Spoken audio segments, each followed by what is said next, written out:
Reviennent les beaux jours, les corneilles et les marchands de glace, la lessive au séchoir. Reviennent mes larmes d'enfant lorsque je rêvais de refaire le monde avec un peu d'amour et de soleil, les lilas sentant bon sur ma joue d'écolier. Le cœur battant sous ma chemise blanche au printemps, il y a si longtemps debout, l'âme pure dans la lumière.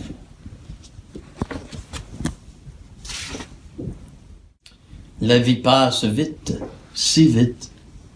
Un jour on se retourne et l'on voit la main de Dieu qui nous a menés dans sa miséricorde. Voilà.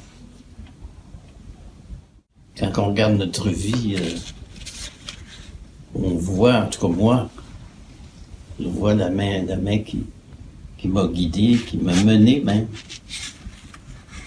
Puis on s'aperçoit que c'est pas nous autres qui nous mènent, c'est un autre.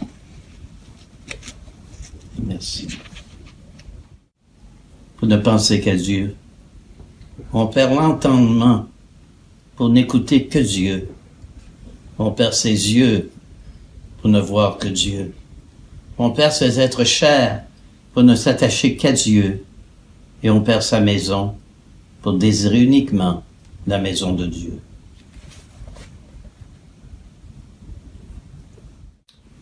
On perd la mémoire pour ne penser qu'à Dieu.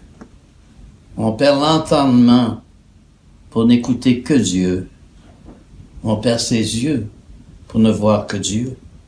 On perd ses êtres chers pour ne s'attacher qu'à Dieu.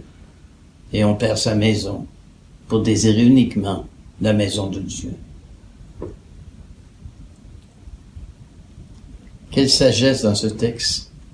En définitive, lorsqu'on s'approche de la vieillesse, notre principal objectif devrait être de faire confiance, de s'abandonner et d'accepter de recevoir des autres, de nous laisser aimer et d'aimer toujours davantage.